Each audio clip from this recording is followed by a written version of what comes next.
crazy week of football it's been. Sporting Lisbon 4, Manchester City 1. What a way for Ruben Amorim to end his time over there. And it wasn't even total domination. Like, I say City had their chances. I mean, Haaland missed a penalty. There was also another sitter missed. They had their chances. I think Sporting were just lucky, you know what I mean? Sporting took their chances, City didn't. Great way for Ruben Amorim to announce himself on his way to the Premier League, pretty good. I genuinely think United will be alright. I think they're not as bad as people think they are. They just need a proper manager. And as for Real Madrid, oh my days. Carlo needs to go. Like, he needs to go. I remember watching the podcast. I think it was the John Obi Mikel podcast.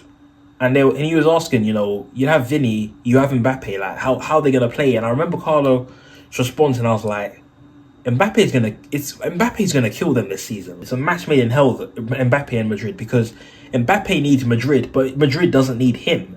And he's not like the sole problem. Like, I think the way they assembled that team was awful. Unfortunately, Carlo's going to pay the price for it. But again, Carlo's done everything. Like, the fact that he's even been at Madrid for 4 seasons now. This is his 4th season. To even have a 4th season at Madrid is quite an accomplishment, to be fair. Because I thought he'd be sacked after his 2nd season. But considering he's had a 4th season at Madrid, it's quite impressive. They're rumoured to be looking at Xabi Alonso at the end of the season.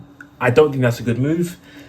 And looking at Xabi Alonso, I'll be honest, I don't know how he would set up the team defensively. Like, I know he can set up a team well to attack, but in terms of defending, like, I don't know. I don't know how he's going to do it. And Liverpool's already off. That's pretty much off, because when they have a manager, they stick by that manager. And Liverpool, by the way, incredible. I thought Leverkusen would give them a harder game, but they didn't. Incredible. They've only lost 1 game this season. And as for today, a bit dull. I mean, yeah, there's Arsenal.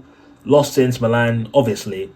And then PSG lost in the dying seconds against Atletico Madrid, which I didn't expect. I thought PSG would win that game. I didn't expect Atletico Madrid to get anything from it. That's the summary for this week. This is insane. This season, Aston Villa are in the top 8 of the Champions League. Nottingham Forest are 3rd in the Premier League. And we're playing Conference League football tomorrow against a team I've never heard of. I have no idea where they're from. I don't know how they play. I don't know a thing about them. I'm not even sure how to pronounce the name. I know it says Noah, but I don't know if that's actually how you pronounce the name. Because I know how these countries have names that seem obvious to pronounce, but they're not how you pronounce them. Madness. Absolute madness. But that's the reality.